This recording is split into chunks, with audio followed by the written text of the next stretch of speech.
안녕하세요. 한밤의 기막힌 투자 일요일 방송 진행의 아나운서 양명지입니다. 우리 한밤의 기막힌 투자 일요일 방송은요, 주식 잘 가르쳐주는 동네 백수 오빠라는 부제로 진행되는데요. 주식 투자에 있어서 기초가 되는 핵심 강의를 위주로 여러분과 50분 동안 함께합니다. 1부에서는 국내 주식 투자에 있어서 핵심이 되는 기초 강의를 김정철 본부장님이 진행해 주시고요. 2부에서는 해외 주식, 해외 선물의 기초가 되는 기초부터 심화까지 칼리 김동호 전문가님이 진행해 주십니다. 네, 방송 중에 진행하는 교육 강의 자료와 강의 영상, 그리고 히든 종목의 종목명과 투자 전략까지 궁금하신 분들은 하단에 있는 QR코드 스캔하시면 관련 자료와 전략 실시간으로 받아보실 수 있습니다. 주린이 탈출 주식 콜로 소개를 원하는 시청자분들을 위해서 많은 참여 부탁드리면서 일부 국내 증시 핵심 강의 진행해 주실 김정철 본부장님 모셨습니다. 본부장님 안녕하세요. 네, 안녕하십니까. 반갑습니다. 김정철입니다. 네, 본부장님 어제 첫눈이 내렸습니다. 하지만 폭설로 인해서 교통이 통제되고 이 빙판길 많은 분들이 피해를 겪으셨을 텐데요. 하지만 첫눈과 함께 이 설레임이 찾아왔고요. 그리고 이제 산타 랠리가 시작되지 않을까 하는 기대감도 생기는데요. 네, 하지만 이번 주 증시를 보면 상하방이 좀 막혀있는 느낌을 받았습니다. 대형 재료가 없는 상태에서 다음 주에 있을 FOMC 경계감이 지속되는 모습인데 한 주 동안 증시 관전평 부탁드릴게요. 네, 우리 양명재 씨는 첫눈 날, 어제 첫눈 왔잖아요. 네. 12월 4일 날, 지금 방송하는 게 12월 5일이니까. 네. 첫눈 날 주로 뭘 해야 된다고 믿고 계시나요? 첫눈이요? 뭘 하셨나요, 어제? 첫눈 오신. 저는 어제 그 집 아래 내려가서 이제 띄워놓으셨군요. 눈사람 만들어져 있는 거 봤어요. 네, 구경했습니다. 역시 이렇게 MZ분들은 네. 눈이 좋을 수도 있습니다. 네. 저는 이렇게 눈이 힘들더라고요. 그래서 저는 눈이 왕창 내리고 있어서 무슨 생각이냐면 오늘 퇴근 일찍 하면 안 되겠다. 그래서 제가 퇴근을 11시 50분에 했어요. 네. 너무 늦게 밤 하셨네요. 11시 50분에. 근데 집에 새벽 2시에 들어갔습니다. 제 집이요, 그렇게 멀진 않아요. 근데 올림픽대로, 서울 올림픽대로 타고 가는 데만 2시간 걸렸어요. 저 정말 아주 죽는 줄 알았습니다. 도로에 거의 네, 근데 2시간을. 우리 시청자 여러분들, 제가 가다 보니까 이게 왜 막히나 봤더니 네. 사고가 어마어마합니다. 좀만 가면 사고 나고, 좀만 가면 사고 나 있고, 좀만 가면 사고 나 있고, 그래서 막혔던 건데 이게 오늘까지도 계속되고 있고요. 그러면 정철 부장님, 지금 어떻게 될까요? 이번 주 뭐 관전평 얘기 물어주셨는데, 네. 제가 그런 의미에서 종목들 하나 좀 잠깐 볼게요. 화면 보시면은 보통 이렇게 되면요, 보험사들이 손실이 어마어마합니다. 맞습니다. 사고 엄청 많이 났죠? 네. 보험사도 손실이 어마어마한데 오늘 주가 올랐어요, 보험사들. 왜 올랐을까요? 지금 배당 시즌이잖아요. 배당 시즌이다 보니까 고배당. 그러니까 좀 더 오를 수 있었는데 네. 사고 많이 나가지고 이것 때문에 좀 덜 오른 거예요. 지금 좀 덜 오른 거다라고 보시면 좋을 것 같고, 예. 삼성화재뿐만 아니라 뭐 화재보험주들, 그 다음에 손해보험들, 손해보험 관련도 뭐 하나손해보험, DB손해보험 마찬가지. DB손해보험 조금 밀렸는데 사실 지금 손해보험 보험사들이 다 주가가 올라왔어야 되는 시점인데 못 올라가고 있죠. 사고 많이 워낙 나가지고 많았습니다. 그런 부분도 좀 이해해 주시면 좋을 것 같고, 이번 주 관전평 얘기 드리자면 여러분 저는 이번 주에 어떤 일이 있었냐면 이제 1년 전으로 한번 돌아가 봅시다. 네. 지난주 1년 전에 무슨 일이 있었냐면 12월 3일 날 비상계엄이 있었습니다. 비상계엄 때 제가 얘기 드렸어요. 여러분 주봉을 한번 볼게요. 네. 자, 작년 요맘때입니다. 요맘때 12월에 비상계엄이 있어서 급락했죠. 이 급락할 때 제가 어떻게 얘기 드렸냐면 시청자 여러분한테 앞으로가 더 중요하다. 우리가 국민이 똘똘 뭉쳐야지 이 모든 난관을 헤쳐나갈 수 있지. 안 그러면 이게 오히려 이것 때문에 크게 우리나라가 문제될 수 있다. 근데 그 부분에 대해서 제가 계속 강조를 했는데 역시 우리 국민들은 현명했습니다. 현명해서 잘 똘똘 뭉쳐서 지금 주가 흐름 보시면은 이때가 2,400이었거든요. 지금은 뭐 4,100이에요. 네. 그러니까 맞습니다. 근데 제가 여러분 잘 보시면 오늘 이제 뒤에 얘기할 내용하고 좀 연결이 되는데 여러분 잘 보시면요. 제가 2023년에 이 방송에서 계속 얘기 드렸던 게 뭐냐면 2024년 대폭락이다. 대폭락 나올 수밖에 없다라고 계속 노래를 부르고 다녔고, 실제로 2024년 어떻게 됐냐면 여러분 대폭락이 나왔죠. 네. 대폭락이 나왔습니다. 2024년 폭락이 나왔죠. 이 폭락이 나왔고, 그리고 제가 여기서 어떻게 했냐, 아직도 기억납니다. 12월 9일입니다. 12월 9일 날 급락 나왔고 개인 투자자들이 무려 1조 9천억을 손절당할 때, 그때 제가 얘기 드렸죠. 여기가 바닥이다. 여기가 바닥입니다. 지금 풀매수입니다. 네. 모든 동원 가용해서 풀 매수해야 됩니다. 얘기 드리고 어떻게 됐습니까? 거의 바닥이었어요. 네. 그럼 올라온 거예요. 그러면. 자, 제가 큰 그림을 그릴 때 항상 근거가 있어서 그리는 건데 여러분 그 부분을 여러분들이 분명히 잘 보시면 오늘 또 큰 그림 하나 또 그릴 겁니다.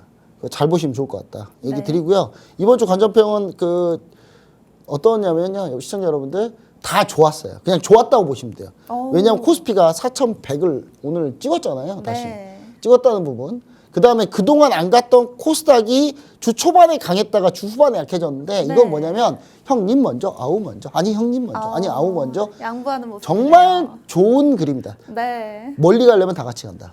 이게 전형적인 패턴이다라고 보시면 좋을 것 같아서 산타가 여러분 이번 12월 크리스마스 때 산타가 여러분들 계좌에도 다 오실 거라고 저는 믿고 있고요. 아래 하단 QR코드가 지금 없는데 QR코드 스캔하고 딱 들어오시잖아요. 그러면 그 산타가 저와 함께 방문할 수 있다라는 거 네. 여러분들 다시 한번 얘기 드릴 테니까 반드시 카메라 꺼내서 기본 카메라를 먼저 스마트폰 꺼내서 기본 카메라를 누르세요. 그 다음에 스캔만 하시면 저와 같이 함께 할 수 있다. 다시 한번 얘기 드리도록 하겠습니다. 네, 형님 먼저, 아우 먼저 손에 손을 잡고 올라왔던 이번 주 국내 증시였습니다. 이런 상황에서 본부장님의 수익률 리뷰 한번 부탁드릴게요. 네, 우리 시청자 여러분들 지난 일요일 방송을 여러분들이 보셨다면 아주 간단하게 할 건데 놀랬을 수도 있습니다. 자, 네. 보시면 아시겠지만 지난주 일요일 날 제가 지난주 이 방송 지난주 일요일 거예요. 이 방송 지난주 일요일 날 화면 보시면은 자, 11월 30일 지난주 일요일이었습니다. 지난주 일요일. 제가 히든 종목으로 원전 관련주, 천연가스 발전 기자재 관련주, 발전소 부품 관련주면 사상 최대 실적이다. 근데 주가가 밀렸다. 말이 안 된다.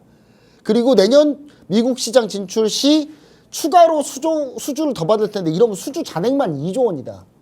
이게 지금 안 가는 게 말이 안 된다라고 하면서 얘기 들었던 종목이 히든 종목명이 BHI입니다. 특히 오늘 급등이 나왔습니다. 예, 이게 이제 이 BHI라는 종목이 예능감이 좀 있어요. TV 방송 자기가 출연한다는 거 알고 네. 바로 급등 나오잖아요. 이런 걸 예능감 있는 종목이라고 하는데 네. 여러분 제가 이번 주 월요일부터 공략해가지고요. 지금 단 3, 4일 만에 31.9%가 올랐어요. 이번 주 내내. 31.9%인데 이것도 심지어 이거보다 더 갔는데 제가 지금 요 방송 자료 준비하느라고 이거보다 더 올라간 상태입니다. 네. 자, 제순항이 지금 원전 관련해서 원전이 필요하고 발전소가 필요하다고 얘기를 했어요. 네. 그러면 최대 수혜주가 물론 두산에너빌리티일 수도 있지만 두산에너빌리티는 원전 터빈 엔진 쪽 위주고 현재 두산에너빌리티는 PER이 50배입니다. 근데 상당히 고평가돼 있어요. 네. 근데 BHI는 PR 20배. 그러니까 두산에너빌리티랑 비슷하다고 하면은 현재 BHI의 주가 적정 주가는 8만 원이어야 돼요. 상당히 그래서 얘기 드리는 저평가 거예요. 종목이네요. 예, 그래서 얘는 저평가돼 있잖아요. 네. 그래서 제가 얘기 들었고 이 설명을 지난주 똑같이 했어요. 근데 여러분 지금 QR코드 딱 스캔하고 들어오신 분들은 무슨 상황이 벌어지죠? 이 QR코드 많이 스캔하고 들어오잖아요. 네. 그럼 31% 수익 난 거예요. 근데 QR코드 스캔하고 들어오지 않으셨던 분들은 그냥 그냥 또 넘어간 거, 또 놓친 거죠. 예, 지금 아래에도 QR코드가 없는데. 자, 여러분 이럴 때 QR코드 스캔하고 들어오셨어야 된다라는 거 다시 한번 얘기 드릴게요. 자, 그러니까 제가 이 종목 히든 종목 얘기하면서 QR코드가 뜨면은 여러분 들어가서 뭔 종목인지만이라도 한번 구경이라도 한번 해보세요. 그럼 제가 이 내용을 정확하게 자세히 좀 얘기 드릴 때 여러분들 같이 함께만 하시면은 바로 공략이 가능합니다. 바로 공략이 가능하고요. 지금 QR코드가 지금 약간 그 버퍼링이 있어요. 제가 얘기하면 좀 뒤늦게 뜨고 막 뒤늦게 뜨고 하는데 예, 시청자 여러분들 물론 QR코드 스캔 들어오기 지금 너무 어려울 거예요. 그거 하려고 하면 QR코드 없어지고. 근데 뜰 때 그냥 잘 미리 딱 하시면 될 것 같다라는 네. 거 다시 한번 얘기 드리고요. 이거 말고도 여러분 수익 난 종목 또 에이프릴 바이오 오늘 급등했습니다. 제가 QR코드 스캔하고 들어오시잖아요. 그러면 제가 11월 11일 날 이런 식으로 올려드려요. 자, 그 종목의 재료, 그 다음에 가격, 그 다음에 비중까지 다 얘기 드립니다. 그래서 아래나 QR코드 반드시 여기 스캔하고 꼭 들어오셔서 보시면 오늘 지금 11월 10일날 공략한 이후로 지금 오늘까지 원래 40%까지 갔거든요. 네. 근데 좀 막판에 밀리면서 조금 반납했으니까 이 종목까지 여러분들 다 가져갈 수 있다는 거 다시 한번 얘기 드리도록 하겠습니다. 네. 네, 본부장님의 이런 수익률 나도 한번 받아보고 싶다 하시는 분들은요. 하단에 있는 QR코드 스캔하시면 공략할 종목의 가격과 매매 매수 타점까지 정확하게 알려드리고 있습니다. 그럼 본격적으로 오늘 교육 강의로 넘어가 보도록 하겠습니다. 오늘은 한동안 국내 증시에서 요즘 소외되고 있었던 조선과 방산 섹터를 이야기해 볼 건데요. 지수가 11월에 조정을 받으면서 가장 크게 밀렸던 종목들이 바로 이 조선과 방산 관련주입니다. 하지만 12월 들어서 바닥을 잡고 오늘 특히 원전 관련주가 급등세를 보이고 있는데 조선 방산 섹터도 이번 주 후반부터 강세를 이어가고 있습니다. 다시 개인 투자자들의 관심이 서서히 높아지고 있는데요. 우크라이나 러시아 전쟁의 종전 가능성에 밀렸던 방산주 그리고 마스가 이후 세부 내용이 나오지 않아서 현재 정체되어 있는 조선주 지금 매수할 기회인지 궁금합니다. 네, 우리 시청자 여러분들 오늘 조선주까지는 시간이 없어서 다 못할 것 같지만 아래에 던 QR코드 스캔하고 들어오시면 제가 조선주 내용을 좀 추가적으로 얘기 드릴 거고 오늘 방산주 집중할 텐데 오늘 좀 심각합니다. 반드시 여러분 집중해 주십시오.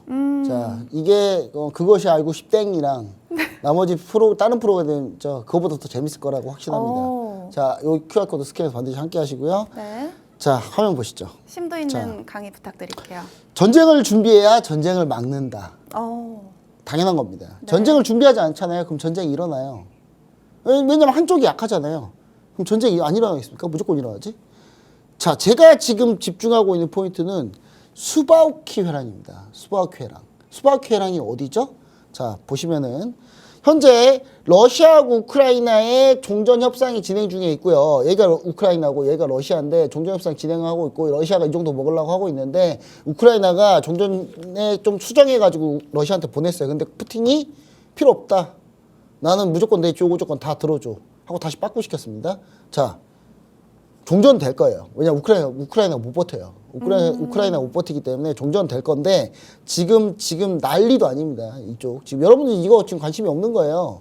관심을 좀 집중해서 보시면 좋을 것 같아요. 자, 벨라루스가요. 우리는 어떻게 알고 있죠? 벨라루스를 미인의 나라, 여자분들이 이쁜 곳. 예, 여기는 여자의 천국, 아니 남자의 천국 뭐 이렇게 하는데 그것만 있는 게 아니라 벨라루스가 러시아의 강력한 우방입니다.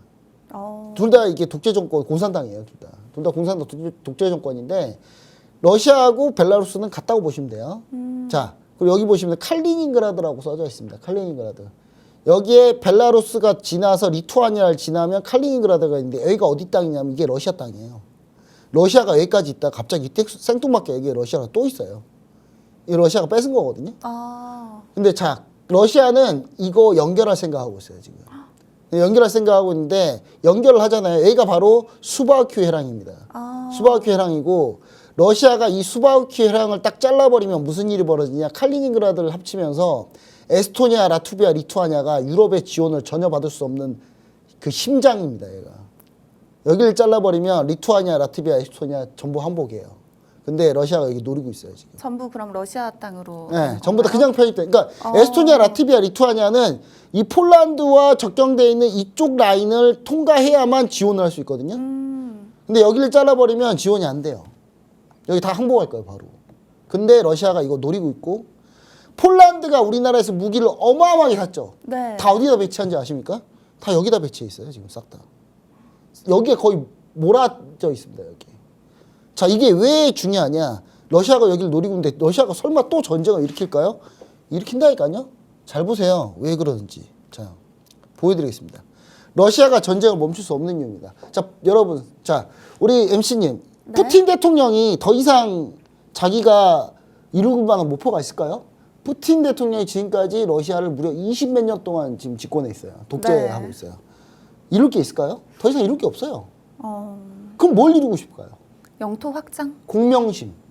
내가 러시아를 다시 부흥시켰다. 소련처럼 만들었다, 다시.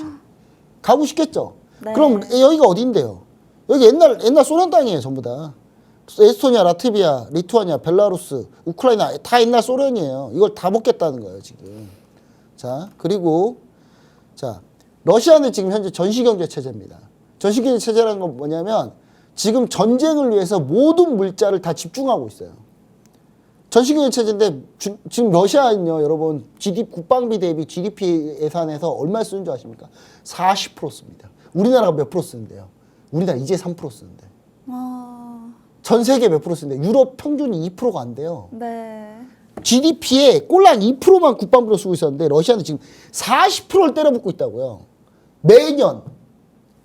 전 유럽이 생산하는 군 장비 포탄보다 러시아가 생산량이 더 많아요. 유럽은 전체 다 합쳐도 러시아보다 안 된다고요, 지금. 네. 그 러시아가 지금 그 생각 안 하겠어요? 지금 아니면 이길 방법이 없는데? 그리고 생각을 해보세요. 자, 지금 이 정도로 전시체제인데 만약에 러시아가 우크라이나 전쟁 딱 끝났어요. 야, 전쟁 끝! 이제 군수공장 멈추고 다 멈춰. 그럼 거기 일하는 사람들 어떻게 할 건데요? 다 실업자예요. 실업이 많아지면 분반이 생기겠죠? 그럼 푸틴 대통령의 입지가 공고하지 못하겠죠? 네. 그 전쟁 못 멈춰요. 옛날에 2차 세계대전 때 어땠는 줄 아십니까? 왜 일본하고 독일이 전쟁을 멈추고 계속했는 줄 아십니까? 이런 이유랑 똑같아요.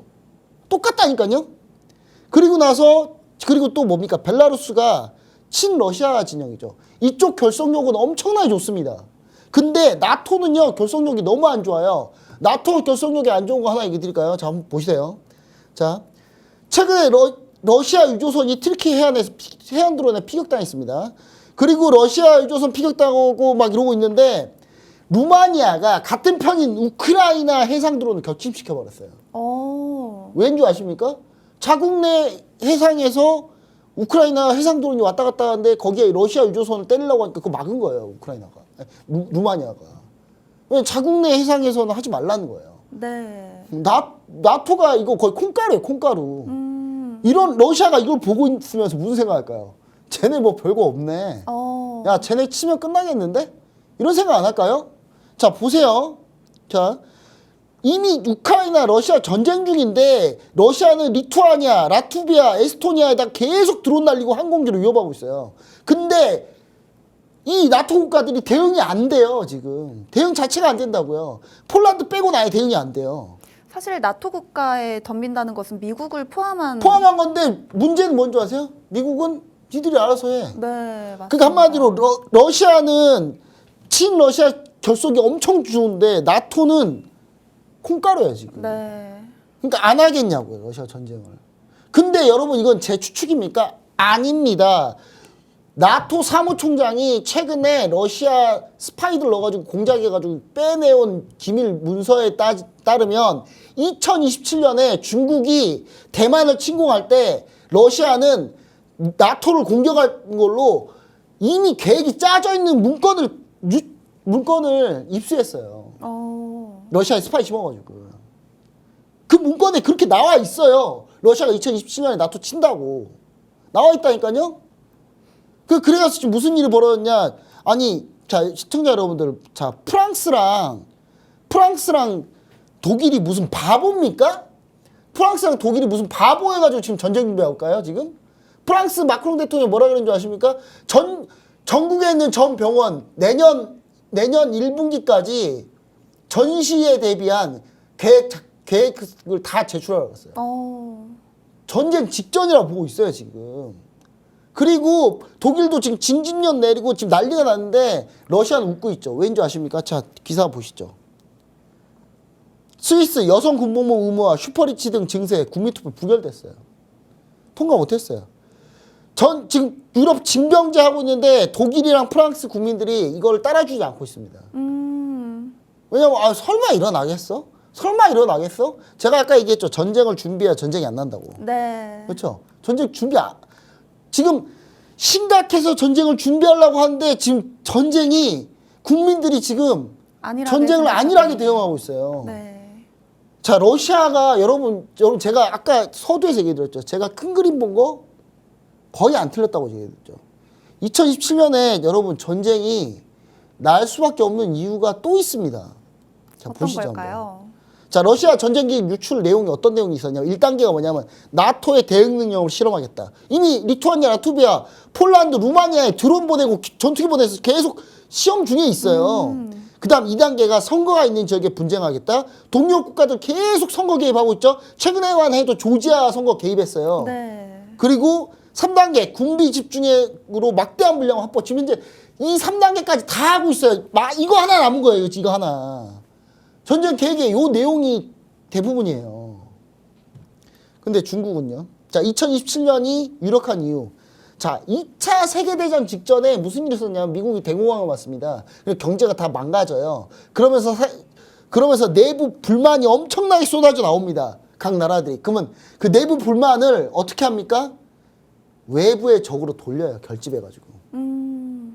자, AI 거품 터지잖아요. 미국 경제 무너지겠죠. 그럼 이러면 어떻게 돼요? 각 나라들이 내부에 불만이 쌓이겠죠. 그러면 다 외부의 적으로 돌리기 시작할 겁니다. 2차 세계대전 직전하고 지금 거의 똑같아요. 그리고 각국의 극우와 민족주의. 자, 네덜란드, 이탈리아. 지금 극우 세력이 현재 정권 잡고 있습니다. 자, 프랑스 극우 세력 르펜 2위입니다, 지금. 곧 정당 지지율은 1위예요. 독일도 지금 극우 정당이 급격하게 올라서 2위까지 올랐어요. 전 세계가 극우화되고 있어요. 미국 마찬가지죠. 현재 네. 극우인 트럼프 대통령이 현재 지금 정권 잡았죠. 그리고 민족주의 심해지고 있죠. 자, 그리고 전 연합들의 결속력은 약화되고 있습니다. 이거 2차 세계대전하고 똑같아요, 지금. 똑같아요. 모든 게 다 똑같아요, 여러분. 세계대전 나기 직전이에요, 지금 여러분. 2026년 AI 버블 터지고 2027년 침공 개시한다는 게 목표인데 2027년, 2028년까지의 계획으로 잡혀 있습니다. 2028년에 터질 수도 있습니다. 중국은요, 어떻게 하고 있냐면요. 중국은 대만을 칠 때 대한민국은 북한이 커버하고 일본은 러시아 극동함대가 커버한다는 전략을 갖고 있어요. 중국은 5대 정부가 있습니다. 북부정부, 중부정부, 동부정부, 남부정부, 서부정부인데 동부정부, 남부정부는 대만에 집중하고요. 북부정부는 북한이 우리나라 치는 과 동시에 개정과 동시에 북부정부 내려올 거예요. 전부 다. 이게 중국 전쟁 계획입니다. 전쟁 코앞에 있어요. 전쟁을 준비해야 전쟁이 일어나지 않습니다. 우리가 전쟁을 준비를 잘해놓잖아요. 그럼 전쟁 안 일어나요. 여러분, 핵잠수함이 핵추진 잠수함이지 이게 무슨 핵탄두 잠수함이냐고 놀리는데요. 여러분, 진짜 뭐 모르는 사람들 한 얘기예요. 여러분, 우라늄 농축 20% 미만은요. 잠수함 수명이 15년밖에 안 됩니다. 그럼 중간에 잠수함 멈추고 원자로 꺼내야 되는데 잠수함을 두둥강내야 꺼내요. 그 짓을 하겠습니까? 핵잠수함 내에서 재처리를 해가지고 그 재처리한 걸로 다시 핵잠을 돌려요. 재처리를 하잖아요. 플루토늄 폭탄 나와요. 핵 추진 잠수함 이꼴 핵탄두 잠수함이에요. 뭐 알지도 못하면서 그런 얘기 하지도 마세요. 좀 핵 추진 잠수함, 핵탄두 잠수함 똑같은 말이에요. 그리고 포탄하고 탄약 중국 러시아 생산량을 따라갈 나라는 전 세계에서 우리나라 말고는 없어요. 중국하고 러시아가 포탄 전차 생산량 우리나라 말고 여기에 비슷하게 생산할 수 있는 나라가 전 세계에 아무도 없습니다. 그렇기 때문에 방사한주 보셔야 되는 거예요. 자, 그래서 제가 가지고 나온 거 포탄 구리관약 관련 포탄 탄약 관련주입니다. 나토국의 포탄을 생산하고 있고 전쟁 터지잖아요. 터지기 직전부터 포탄 수입할 건데 계속 주문 들어올 겁니다. 구리 관련주이기도 합니다. 구리 관련주이기도 해서 구리 가격 지금 전선 전력 관련주 막 올라오고 있죠. 전력 인프라 깔면 전선 깔겠죠. 그럼 구리 들어가겠죠. 그럼 구리 가격 오르겠죠. 구리 관련주이기도 합니다. 지금 주가가 마침 많이 밀렸어요. 지금 아주 좋은 지금 바닥 찾은 자리입니다. 아래당 QR코드 스캐너 누르시면 이 종목명 투자 전략 얘기 드릴 거고요. 다음 종목입니다. 방산 소프트웨어 관련주. 이 종목 여기서 얘기 들었다가 좀 밀렸다고 좀 사람들 좀 뭐라 했는데 바닥 확인했고 반등할 겁니다. 중장기 전략으로 좀 보시면 좋을 것 같습니다. 자, 요거는 방산, 조선방산 둘 다 하고 있고요. 소프트웨어 관련주입니다. 우리나라의 팔란티어라고 볼 수 있습니다. 우리나라의 팔란티어라고 볼 수 있으니까 반드시 이 종목 확인하시고요. 아래에 하나 QR코드 스캐너 누르시면 제가 이 종목명 투자를 알려드리고요. 제가 마지막으로 아래에 하나 QR코드 스캐너 들어오시잖아요. 제가 짧아서 이 전쟁 시나리오 다 얘기 못 드렸는데 전쟁 풀 관련해서 전쟁의 위험이 왜 보이는지 자세하게 VOD로 올려서 드리도록 하겠습니다. 네, 27년 전쟁이 유력하기 때문에 방산 관련주 히든 종목으로 들고 와 주셨습니다. 이 종목의 종목명과 투자 전략 궁금하신 분들은요. 하단에 있는 QR코드 스캔하셔서 들어와 주시면 되겠습니다. 네, 그럼 김정철 본부장님과 함께 국내 주식 알아봤는데요. 2부에서는 해외 주식, 해외 선물을 쉽고 재미있게 알려주실 칼리 김동호 전문가님 모셔보도록 하겠습니다.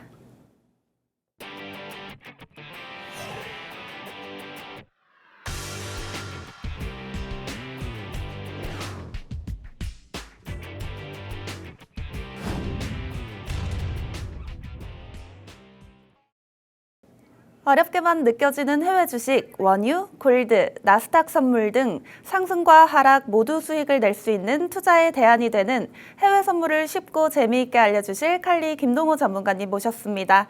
전문가님 안녕하세요. 네, 안녕하세요. 반갑습니다. 네, 전문가님 한 주 동안 어떻게 지내셨나요? 한 주 동안 증시 관전평 한번 부탁드릴게요. 네, 일단 한 주, 정말 좀 어려웠었던 지금 한 주였었는데, 자, 결과론적으로 우리가 일단 지수부터 일단은 좀 살펴보시면요. 자, 2주 동안 지속적인 상승 흐름 자체를 강하게 보여줬었던 시장 흐름이었습니다. 자, 바닥 대비 11월 20일 날 큰 충격을 주면서 지속적인 매도세를 보여주고 나서 이 자리에 대한 중심 내용 자체를 깨고 지금 들어올렸었던 증시가 상승폭이나 내용 자체를 좀 살펴본다라고 하면 다시금 신고점을 위협할 만큼 지금 또 많이 올라와 준 상황이에요. 네. 뭐 본다라고 하면 이런 거죠.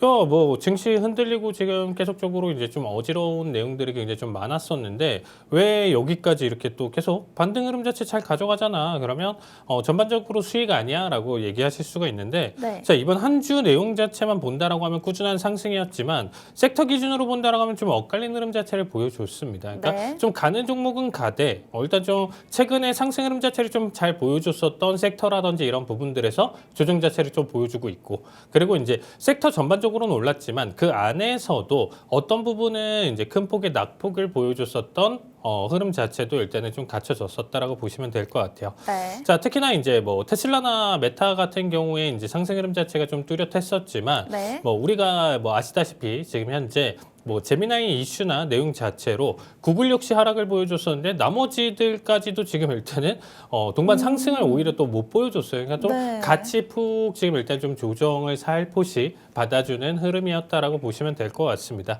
자, 일단은 뭐 헬스케어나 유틸리티 항상 좀 헬스케어 섹터 같은 경우는 이제 뭐 사실 이제 헬스케어 컨퍼런스나 이런 부분들이 이제 좀 나와줬을 때 기대감이나 이런 부분들로 급등을 좀 많이 보여주고 또 하락을 보여준다라고 하면 얘네만큼 또 많이 떨어지는 섹터도 없어요. 그래서 여러분들 이 헬스케어 좀 조심하셔야 되고 특히나 이제 헬스케어 같은 경우는 우리 방에서 좀 제가 메이저로 좀 가져갔었던 뭐 인텔리아 테라피틱스라든지 네, 맞습니다. 이제 뭐 이머전트 바이오 솔루션이라든지 한번 올릴 때 막 100%씩 뭐 네. 그쵸 수익 어마무시하게 올라왔다가 또 떨어질 때도 무섭게 네, 떨어지잖아요. 그만큼 변동성이 진짜 큰 것 같아요. 네, 맞아요. 변동성도 굉장히 좀 크고 힘든 장세 흐름인데 자, 지금 일단은 뭐 섹터 기준으로 본다면 에너지 섹터에서 일단은 좀 반등 흐름 자체를 보여줬습니다. 그런데 지금 우리가 이제 좀 본다라고 하면 네. N섹터에서 지금 일단 좀 반등 흐름 자체를 크게 보여줬어도 뭐 오일이나 내용 자체를 좀 본다라고 하면 크루드 오일에서 이제 좀 크게 상승 흐름 자체를 아직 좀 가져가고 있지는 않은 상황이에요, 네. 여러분들. 그래서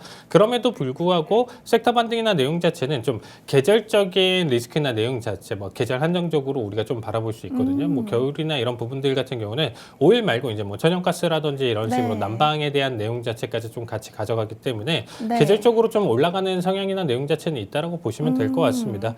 그만큼 추울수록 이런 영향 자체는 좀 많이 받는다라고 보시면 될 것 같아요. 그래서 오일 같은 경우는 당연히 이제 오펙에서 뭐 회의라든지 이런 부분들에서 이제 감산이나 증산에 대한 영향을 받고요. 뭐 드라이빙 시즌이나 이런 부분들에서도 영향을 받는데 뭐 오일은 아니더라도 이제 우리가 난방유에 대한 내용 자체로 이제 좀 살펴본다라고 하면 아나운서님 북반구에 네. 전 세계 인구가 80%가 살아요. 근데 이제 북반구 같은 경우가 어떻게 보면 남반구나 이제 적도나 이쪽보다는 네. 어떻게 보면 계절적인 겨울을 맞이하는 네. 사람들이 많다라는 네. 거죠. 그래서 추위가 극한으로 가면 갈수록 네. 이적 섹터나 내용 자체가 굉장히 좀 어마무시하게 쪄요. 그래서 네. 가격적인 측면 그리고 뭐 전쟁 리스크는 있는데 사실 그거는 이제 러시아 우크라이나에서 워낙 크게 이제 변동성을 크게 보여줬기 때문에 네. 그 부분은 좀 제외하고 좀 보시면 될 것 같고 지금 현재 기준으로 오일은 그래서 꾸준히 지금 일단 하락폭이나 내용 자체를 좀 보여주고 있다 보니까 아직까지 네. 이제 최근에는 좀 큰 변동성이 없는 움직임이에요. 그래서 여러분들이 좀 크게 보실 필요는 없다라고 보시면 될 것 같고 섹터 기준으로 올랐다라고 해서 오일 크게 오르는 거 아니야 이렇게 생각하실 수 있는데 네. 그건 아니다라고 보시면 될 것 같아요. 그래서 그 정도까지만 좀 봐주시면 될 것 같고 지수 외쪽으로 본다라고 하면 골드가 네. 다시금 사상 최고치를 또 경신하려고 또 준비를 하고 있습니다. 네, 스멀스멀 올라오고 있네요. 네, 많이 올라왔죠. 네. 그러니까 이게 지금 어떤 패턴이냐면 이제 우리가 고점에 대한 저항이나 내용 자체로 본다라면 조금 더 디센딩 트라이앵글 패턴에 조금 더 맞게 나와져 있기 때문에 한 번 더 치고 올라간다라고 하면 정말 골드는 5천까지도 갈 수 있어요, 와. 여러분들. 정말 이러면 특히나 돌반지 하시는 분들이 네, 굉장히 좀 문제가 생깁니다. 지금도 돌반지 가격이 상당히 많이 아. 올랐는데 한 번 더 치고 갈 수는 있어요. 근데 골드가 쳤다라고 해서 비트코인이 계속적으로 날아가라는 보장은 없지만 오히려 최근 약세가 계속적으로 지속되고 있거든요. 그래서 코인의 반등을 한번 좀 생각해 볼 수 있고 여기에 따라서 지금 일단 좀 반등폭이나 내용 자체가 다시금 10만 달러를 안착하는 10만 6천대까지도 좀 그려질 수 있거든요, 여러분들. 그래서 오히려 지금 현재 기준으로는 코인에 대한 내용 자체에서는 추가 상승이나 내용 자체를 조금 더 긍정적으로 좀 바라보고 있습니다. 그래서 오히려 투자 관점이나 내용 자체를 비트코인을 하셔라, 레버리지를 가지고 비트코인을 해라, 이런 내용 자체가 아니고요. 우리가 네. 이제 비트코인 투자 자체가 ETF도 있고 네. 비트코인 관련 회사들도 있어요. 네. 그래서 사실 개별적인 기업이나 내용 자체도 투자를 해볼 수 있고 여러 가지 다방면으로 투자를 해볼 수가 있기 때문에 꼭 뭐 선물 레버리지, 비트코인 막 지금 현재 엄청나게 변동성 크게 해가지고 큰 손실을 가져가셔라가 아니기 때문에 그 관점 내용 자체로 소액으로 한번 좀 즐길 수 있는 방식도 오늘 진짜 준비를 했기 때문에 끝까지 채널 고정해 주셔서 일단은 많은 시청 부탁드리도록 하겠습니다. 네, 한동안 조정받았던 증시였습니다. 이러한 상황에서 이번 주 한 주 동안 증시 관전평 들어봤는데요. 앞서서 이제 수익률 관련 리뷰 한번 부탁드려 보겠습니다. 자, 앞에서 일단 좀 얘기 드렸었지만 이제 좀 섹터 기준으로 본다면 헬스케어에서는 그렇게까지 좋지는 않아요. 그런데 인텔리아 테라피틱스 같은 경우가 이제 제가 계속 우리가 이게 임상에서 이제 네. 좀 사망 이슈가 있었기 때문에 낙폭을 좀 크게 보여줬었는데 또 보시면 아시겠지만 한번 잡아주고 나서 네. 현재 자리가 바닥 구간대에서 바닥 이제 가지고. 반등을 또 잘 보여주고 있습니다. 그래서 네. 상승에 대한 내용 자체를 꾸준히 지금 일단 좀 보여줄 수 있다고 보시면 될 것 같고요. 네. 겟랩 같은 경우는 제가 이제 지난주 종목이었었는데 네. 사실상 이제 직접적으로 이제 자리값 타점이나 내용 자체를 설명드리지는 않았어요. 근데 네. 12% 낙폭을 보여줬기 때문에 오히려 한번 저점 갱신에 대한 내용 자체로 기회를 볼 수가 있거든요. 오히려 네. 좋은 타이밍이다. 오히려 라고 매수의 생각할 기회다. 수가 있어요. 그래서 네.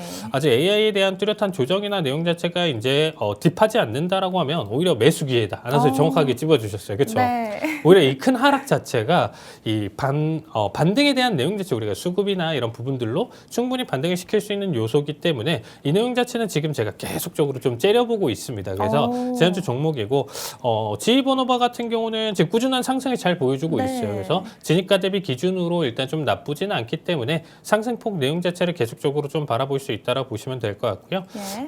마지막으로 이제 코카콜라가 지난주에 제가 이제 딱 이 채널 라인 때를 딱 그리고 여기서 네. 이제 또 지속적인 상승도 그려질 수는 있지만 이 폭으로 계속적으로 또 장기간의 흐름 자체가 움직일 수가 있다라고 했는데 딱 딱 그대로 조정이 가네요. 나와줬어요. 네. 그렇죠. 딱 조정이 나와줬다 보니까 또 이제 바닥 라인 때기 때문에 여기서 반등. 네. 이 구간대로 여러분들 이렇게 지그재그로 간다라고 생각하시면 돼요. 장기간으로. 그래서 이런 느낌으로 코카콜라는 조금 더 꾸준한 상승을 바라볼 수 있고 남들 조정받을 때 오히려 올라갈 수 있는 종목 내용 자체 해석으로 보시면 될 것 같아요. 우리 평단가가 66달러기 때문에 사실 네. 지금 70달러 내용 자체에서도 사실 그렇게까지 크게 끄떡 없습니다. 상관은 없는 상황이고 네. 여기 지지를 얼마나 이제 실패를 하느냐에 따라서 정리도 볼 수 있는데 네. 그 정리 관점이 여기까지 떨어져야 본절이에요. 그래서 네. 기준으로 본다라고 하면 아직까지 괜찮습니다, 여러분들. 그래서 현재 내용 자체 보유하시는 분들 걱정하지 마시고 코카콜라는 좀 중장기적으로 한번 좀 같이 끌고 가면서 바라보자 이렇게 봐주시면 좋을 것 같습니다. 네. 네, 이런 전문가님의 수익률 나도 한번 받아보고 싶다 하시는 분들은요. 하단에 있는 QR코드 스캔하시면 관련 자료와 전략을 실시간으로 받아보실 수 있습니다. 그럼 이제 본격적으로 교육 강의를 들어가 보도록 하겠습니다. 여러 깜깜이 고용지표 속에서 이런 12월 금리 인하에 대한 방향성이 어떻게 될지 참 시선이 쏠리고 있는데요. 줄줄이 물가지표 이런 지표들이 발표됐습니다. 오늘은 물가지표에 대해서 준비해 주셨다고 하는데 강의 한번 부탁드릴게요. 자, 일단은 물가지표 우리가 여러분들 지금 제가 그동안 몇 주 동안 교육을 했는데 사실 거의 연 단위로 지금 교육을 계속 하고 있거든요. 네. 근데 이전에 어떤 교육을 했었냐면요. 우리가 이제 이 종목만큼은 알고 네. 가자라고 하면서 사실 미국에서 이제 대표 위에서부터 이제 30개, 50개까지 해서 사실 우리가 좀 알만한 기업들을 분석을 했었어요. 이 방송에서. 계속적으로 분석을 하면서 이 종목 우리가 뭐 마이크로소프트 다 알잖아요. 구글 알잖아요. 네. 근데 얘네의 역사와 그리고 지금 현재 시총 대비 지금 현재 가격이라든지 이런 부분들 적절한지 그리고 상승 가능성 이런 부분들을 가지고 이제 좀 설명을 드렸었고 두 번째로 진행을 했었던 거는 우리가 그래도 이제 좀 공부를 했었을 때 차트 공부다라고 했었을 때 가장 먼저 할 수 있는 부분 중에 하나가 뭐냐면 보조지표예요. 기본적으로 보조지표. 얘네가 좀 후행성이다. 뭐 지금 말이 굉장히 좀 많아요. 이평선이든 뭐든 후행선이다 이런 얘기가 좀 많은데 우리가 좀 할 만한 웬만한 이제 지표들에 대한 내용 자체를 좀 설명을 드렸습니다. 그래서 보조지표로 우리가 좀 볼 수 있는 과매수, 과매도 구간에서 적절하게 진입이나 청산, 익절 내용 자체를 가져갈 수 있는 방식이나 내용 자체를 좀 설명을 드렸었고요. 네. 오늘부터 해가지고 조금 당분간은 지표에 대한 내용 자체를 조금 설명드릴까 하고 있습니다. 그래서 이 지표라는 것 자체가 우리가 왜 알고 있어야 되냐라고 하면 지표라는 것 자체는 사실상 지금 현재 우리가 이 미국 시장을 바라보고 있잖아요. 네. 지금 현재 바라보고 있는 건 미국인데 미국의 전반적인 경기 흐름 자체를 읽을 수가 있는 거고요. 그 경기 흐름을 가지고 사실상 어느 정도 시장의 간섭을 물가에 대한 변동성으로 가져가는 페드가 있잖아요. 연준이 네, 있잖아요. 맞습니다. 그래서 연준이 이 물가에 대한 변동성, 고용에 대한 지금 현재 변동성 내용 자체를 가지고 지금 물가를 지금 금리를 올려야 돼, 금리를 내려야 돼 이런 정책적인 측면을 가져간다라는 겁니다. 네, 그래서- 그만큼 지표가 중요하네요. 네, 엄청 중요하죠. 네. 그래서 지표 결과를 보고 나서 지금 물가 너무 지금 현재 올라와가지고 지금 경기가 지금 망가졌어라고 판단할 수도 있고요. 네. 두 번째로는 이 물가 지표를 보고 연준이 이번에 금리를 올릴 것인가 내릴 것인가 이 내용 자체를 살펴볼 수 있어요. 그래서 두 가지 양방향 해석을 여러분들 가져갈 수가 있다. 지표는. 근데 그 해석이 달라요. 아나운서님. 그쵸. 뭐가 다르냐면 시장 내용 자체를 본다라고 했을 때는 오히려 올라가는 형태가 안 좋게 그려질 수 있어서 하락이다라고 할 수 있는데 그 부분에 따라서 연준의 금리 정책으로 본다라고 하면 시장을 또 끌어올릴 수가 있거든요. 이게 굉장히 좀 어렵습니다. 네. 그래서 제가 이거를 월 단위, 주 단위 기준으로 늘 분석을 했어요. 네. 세세하게 분석했어요. 네. 엇갈릴 때는 왜 엇갈렸는지. 네. 그래서 사실 지표에 대한 내용 자체를 사실 설명을 하고 가져가시는 분들이 정말 많으시고 네. 정말 저보다도 더 공부 많이 하시고 정말 많이 전문성이 있으신 분들도 많으실 텐데 네. 저 역시 여기에 대한 시간 투자를 정말 많이 했다 여러분들. 그래서 기대가 한번 좀 됩니다. 같이 봐주시면 좋을 것 같습니다. 네. 자, 오늘 일단 좀 진행할 내용 자체는요. 물가지표입니다. 자, 물가지표란 우리가 상품과 서비스 가격이 얼마나 변하는지 측정하는 경제지표예요. 간단하죠. 물가. 쉽게 말해서 물건값이 오르고 있는지 현재 내리고 있는지 알려주는 수치라고 보시면 될 것 같습니다. 자, 물가가 오르면 우리가 좀 쉽게 설명하려고 제가 이렇게 좀 얘기를 하는 거예요. 여러분들. 자, 물가가 오르면 인플레이션 그리고 물가가 내리면 디플레이션 이렇게 얘기를 하죠.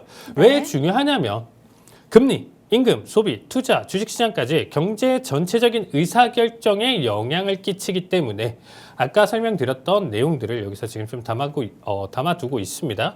자, 그리고 중앙은행, 페드에서 물가를 기준금리 결정, 금리 결정을 가져가기 때문에 굉장히 좀 중요하다. 그리고 이제 기업은 원가 상승 여부를 기준으로 가격 정책, 설비 투자를 결정을 해요.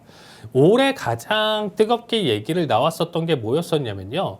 물가가 떨어지지 않고 계속적으로 올라가고요. 특히나 올해 제일 중요했던 키워드는 트럼프의 가장 큰 난리가 뭐였었죠? 관세요. 그렇죠. 정확합니다. 네. 네, 관세죠. 관세라는 내용 자체를 가져갔기 때문에 관세를 그렇게 가져가면 결국엔 그 나라에서 니네 세금 많이 뗄 거야. 남는 게 없으니까 네. 가격을 올려버릴 수밖에 없겠죠. 네. 100원짜리가 130원, 150원, 200원이 되면 그 원자재를 수입을 해서 결국에는 200원에 산 물건을요.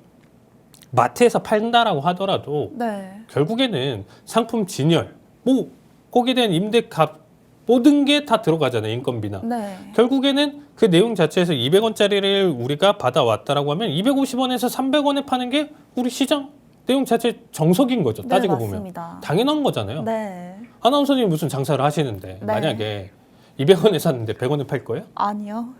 그렇죠. 250원이나 300원에 팔아야죠. 그게 당연한 네. 거죠. 많이 이게 이제 좀 좋다라고 하면 500원에도 팔 수 있는 거예요. 그러니까 네. 가격을 올리는 건 더 제한은 없는데 원가보다 떨어지면 안 된다라는 거죠. 네. 이게 당연한 거죠. 근데 원가보다 떨어지는 결과는 뭐죠?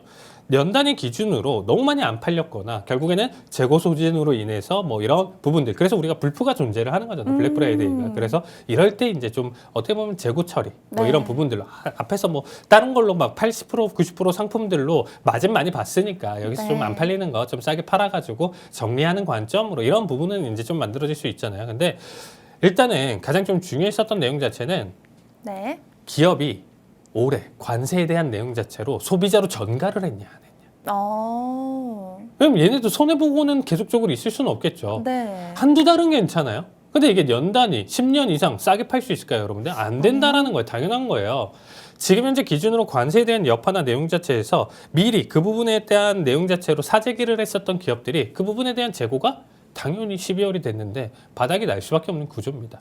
그래서 지금에 대한 관세나 내용 자체가 지속된다라고 하면 결국에는 소비자로서의 가격 전가 이 부분 자체가 물가를 상승시킬 수 있기 때문에 그 부분이 강하게 부각이 된다라고 하면 세부 데이터 기준으로 크게 나올 것이고 물가가 크게 뛰어오르는 형태를 가져갈 수가 있다라는 거죠. 네. 그러면 연준이 물가가 크게 올랐기 때문에 여기서 금리 인하를 했을 때 더 폭등을 일으킬 수 있어서 오히려 금리 동결이나 인상으로 아예 정책을 180도 전환을 할 수가 있다라는 겁니다. 그래서 굉장히 좀 중요한 내용 중에 하나예요. 저도 굉장히 제일 지금 현재 시장에서 네. 중요하기 때문에 늘 이 시간과 데이터 분석에 굉장히 많이 시간 투자를 많이 하고 있습니다. 자, 결국에는 금융시장과 투자는 시장 방향성 예측에 활용을 하기 때문에 이런 부분들이 굉장히 중요하다. 우리가 저 역시도 CPI나 PPI 이런 물가지표가 발표가 되면요. 네. 사실 한 주 혹은 한 달 기준의 추세까지도 예측을 해요. 오. 그게 맞다 틀리다가 아니고 네. 가능성에 대한 예측, 시나리오를 그린다라는 거죠. 그래서 이 내용 자체가 굉장히 좀 중요하다. 물가지표는 경제 신호등 같은 역할을 한다라는 겁니다, 여러분. 굉장히 중요하겠죠. 네. 자, 그 다음에 이제 대표적인 물가지표 종류로 일단은 지금 좀 살펴본다라고 하면 자, CPI, 그리고 이제 코어 CPI 이렇게 있는데 이제 컨슈머 프라이스 인덱스예요. 그래서 어떻게 보면 소비자 정말 말 그대로 물가 지수, 인덱스 지수죠. 지표 내용 자체로 보시면 될 것 같고요. 코어가 중요한데 사실 이 코로나 이후서부터 이 코어에 대한 얘기가 굉장히 좀 말이 많았어요. 이 코어가 뭐냐면 이제 코어 핵심적인 그래서 근원 소비자 물가 지수인데 변동성이 큰 거 빼라. 지금 현재 그냥 우리가 메이저로 물가라는 것 자체가 단순하게 지정학적 리스크로 변동성 널뛰기가 심한 종목들을 제외하고 봐야 걔네의 추세의 진짜 추세를 느낄 수가 있어 라고 해서 나와준 게 여러분들 코어 CPI예요. 그래서 코어 쪽을 많이 보는 겁니다. 그래서 지정학적 리스크로 변동성을 크게 보일 수 있는 두 가지가 있어요. 사실상 네. 범주로 본다면 더 클 수는 있는데 두 가지가 있습니다. 뭐냐면 곡물, 쌀, 뭐 네. 보리, 뭐 밀, 뭐 이런 것들은 갑자기 가뭄이 뭐 극심하게 온다라고 네. 하면 뭐 톤당 뭐 10,000원이었던 게 20,000원도 될 수 있고 30,000원도 될 수가 변동성이 있어요. 클 수밖에 없네요. 그쵸. 네. 두 번째로는 앞에서 우리가 처음에 오프닝 때 설명드렸었던 에너지. 그렇죠? 네. 그래서 얘네도 갑자기 뭐 오펙에서 지금 현재 연합해가지고 우리 이거 지금 배럴당 얼마에 팔 거야? 지금 뭐 60달러인데 지금 우리 1,000달러에 팔 거야? 막 이런 식으로 협박할 수도 있다라는 거죠. 네. 사실 말은 안 되지만. 네. 그래서 그런 내용들 자체가 나와줄 수도 있고 갑자기 또 미국과 중국이 만약에 전쟁을 해요? 또 요동칠 수밖에 없거든요. 그러니까 이런 부분들은 달마다 혹은 어떻게 보면 주마다. 주마다 어떻게 보면 변동성을 크게 보여줄 수 있는 애들은 뺀다. 왜? 물가의 방향성 예측하기 힘들다라는 거죠. 나머지의 추세가 정해져 있는데 얘네 때문에 갑자기 하락했다, 상승했다. 그럼 걔네 둘만 보지 뭘 다른 걸 봐가 되는 거잖아요. 네. 그래서 걔네는 걔네대로 보고 얘는 얘네대로 본다. 이렇게 생각하시면 될 것 같고요. 네. PPI는 이제 생산자 물가지수예요, 여러분들. 그 생산자 물가지수인데 생산하는 사람들이 이제 어떻게 보면 느끼는 물가지수죠. 그러면 PPI 같은 경우는 어떻게 보면 원재료, 원자재 여기에 대한 가격 변화에서 크게 변동성을 보여주는 거고 그런 모든 것들을 완벽하게 가공하고 택배 싸고 그 다음에 이제 배송, 운송 이런 부분들까지 다 포함시켜서 가격 측정이 된 게 소비자 물가지수예요. CPI. 네. 그렇죠. 그래서 어떻게 보면 단계가 좀 있는데 PPI는 사실 그래서 어딜 좀 많이 보냐면요, 아나운서님. 전 세계적으로 수출을 정말 많이 하는 국가가 중국이죠. 네. 그러다 보니까 사실상 좀 근원 쪽으로 우리가 이제 원자재 같은 개념에서부터 이제 1차 생산 가공 라인을 좀 맞춰주는 게 중국이에요. 어떻게 보면 전 세계에서. 네. 그래서 미국보다는 어떻게 보면 이 PPI에 좀 집중하는 게 중국 쪽. 중국에서 PPI가 지금 크게 급등해서 떨어졌어가 결국에는 그런 가공 단계를 거쳐서 3개월에서 6개월의 소비자 물가 지수로 전가가 되는 거예요. 이해되셨죠? 네. 그래서 오히려 조금 더 선행에 대한 내용 자체를 가져간다는 거죠. 우리가 현재 지금 좀 느낄 수 있는. 그럼 뭐 네. PC 같은 경우는 개인 소비 지출인데 이게 중요합니다, 여러분. 왜 중요하냐면요. CPI와 PPI에 대한 세부 데이터를 종합을 해가지고 나와주는 게 개인 소비 지출이에요. 근데 네. 연준이 이전부터 얘기했던 게 뭐냐면 우리 PC만 본다. 연준이 보는 지표예요, 여러분들. 연준이 이걸 보고 PC를 보고 지금 현재 물가가 올랐네 떨어졌네를 보고 정책 판단을 하는 겁니다, 여러분들. 그래서 그거에 따라서 PC 데이터 인하를 내용 자체 결정하는 중요하고 거죠. 네. 더 중요한 거는 코어겠죠. 근데 막상 PC가 발표됐을 때는 변동성이 그렇게 크진 않아요. 그러니까 막 CPI 때는 3%, 5%씩 막 지수가 변동성을 가져가는데 PC는 막 0.5%밖에 안 움직여. 제일 중요하다는데 왜 안 움직여? 라고 할 수가 있습니다. 여기서 중요한 거는 뭐냐면 CPI랑 PPI가 먼저 발표를 해요. 거기에서 세부 데이터를 어떻게 보면 이미 알고 있기 때문에 PC가 예측이 되는 겁니다. CPI가 이랬고 PPI가 이랬고 세부적으로 뭐 농수산물 어떤 내용 자체 주택 거주 이쪽에서 많이 올랐어? 그럼 PC는 이렇게 올라가겠네? 예측이 되는 거예요, 여러분들. 예측 범위 안에 있기 때문에 변동성이 적다. 결국에는 그러면 이 영향을 끼치는 것도 다 얘네가 다 포함된다라는 겁니다. 그래서 그 부분을 여러분들이 생각해서 봐주시면 될 것 같고요. 그 다음에 뭐 임금 물가나 내용 자체도 이제 발표가 있는데 이런 부분들 자체가 일단 굉장히 좀 중요하고 CPI 같은 경우는 이제 상승한다, 생활비가 오르고 있다라고 생각하시면 될 것 같고 코어 CPI는 장기 인플레이션 방향성을 확인하는 용도로 사용을 한다라고 보시면 될 것 같습니다. 자, 앞에서 좀 설명드렸던 것처럼 PPI 곧 소비자 가격, 소비자 물가까지도 따라서 오를 가능성이 높다라고 보시면 될 것 같아요. 그리고 코어 PC는 미국 금리 결정의 핵심 지표다. 앞에 설명드렸었던 내용들 이렇게 좀 정리를 해서 설명을 드렸습니다. 그래서 물가를 지금 바라보는 내용 자체 월 단위 기준으로 발표되는 탑3 세 개에 대해서 일단 좀 설명을 드렸었는데 이 부분을 가지고 연준의 금리 정책 내용 자체를 가져가기 때문에 여러분들 이 내용 자체는 발표 시마다 변동성을 굉장히 좀 크게 보여줄 수 있기 때문에 꼭 사전에 준비를 하면서 대비를 하시면 좋을 것 같습니다. 네, 경제 신호등 역할을 할 만큼 중요한 물가 지표에 대해서 교육 강의 진행해 주셨는데요. 교육 강의와 관련된 자료와 영상, 그리고 히든 종목의 종목명과 투자 전략까지 궁금하신 분들은 하단에 있는 QR코드 스캔하시면 관련 자료와 전략을 실시간으로 받아보실 수 있습니다. 그럼 전문가님, 오늘의 유망 종목 한번 들어보도록 할게요. 네, 일단 토요일과 좀 연장선으로 저는 좀 똑같이 좀 설명을 드립니다. 네. 자, 비트마인입니다. 비트마인. 최근에 이제 비트코인 자체가 다시금 92,000대까지 올라왔거든요. 네. 근데 저는 106,000대까지도 지금 올라갈 가능성이 지금 높다라고 생각하고 있어요. 그럼 반등이나 내용 자체를 기술적 반등으로 좀 바라볼 수 있고 네. 단기적인 해석으로 본다라고 하면 지금 현재 타이밍이 굉장히 좀 나쁘지는 않다라고 생각을 네. 하고 있습니다. 자, 얘네 같은 경우는 이제 글로벌 비트코인 채굴 장비 시장 점유율 1위예요. 그래서 다시금 10만을 안착한다라고 하면 또다시 비트코인 열풍이 또 이뤄질 거고 어떻게 보면 이제는 좀 이 비트코인이다라는 자산 자체가 이전과 다르게 이전에는 뭐 반감기 이후서부터 해가지고 결국에는 대폭락이나 이런 부분들을 겪었었는데 이제는 좀 그런 부분들 자체가 나오기가 좀 많이 힘들어요. 왜? 제도권 안에 어느 정도 좀 정착을 하고 있는 상황이기 때문에 네. 적어도 뭐 우리가 좀 흔히 알 수 있는 알트코인들 이런 부분들 아니에요. 비트코인 기준으로 좀 설명드리고 있습니다. 그래서 장비 수요 사이클이 이제 다시 상승 국면으로 이제 좀 진입할 가능성이 있기 때문에 오늘자 좀 준비를 했고요. 사실상 기업 밸류에이션 재평가 가능성 자체를 일단 좀 보여줄 수 있다라고 좀 보시면 좋을 것 같고요. 미국, 캐나다, 중동, 남미 중심의 이제 다극화된 구조로 일단은 전체적으로 채굴 시장 자체가 변화가 되고 있기 때문에 꾸준한 상승 내용 자체를 보여줄 수 있는 기업이다. 그래서 자세한 투자 전략이나 내용 자체는 QR로 참여를 해주시면 제가 자세하게 설명드리도록 하겠습니다. 네, 오늘의 히든 종목 비트마인 준비해 주셨습니다. 상당히 기대가 되는 종목인 것 같은데요. 네, 하단에 있는 QR코드 스캔해 주시면 되겠습니다. 저희가 준비한 내용은 여기까지입니다. 본 방송에서 드리는 투자 정보는 상승과 하락을 보장하지 않습니다. 투자의 책임은 시청자분들 본인에게 있다는 점 이야기 드리면서 마치도록 하겠습니다. 시청해 주신 여러분 고맙습니다.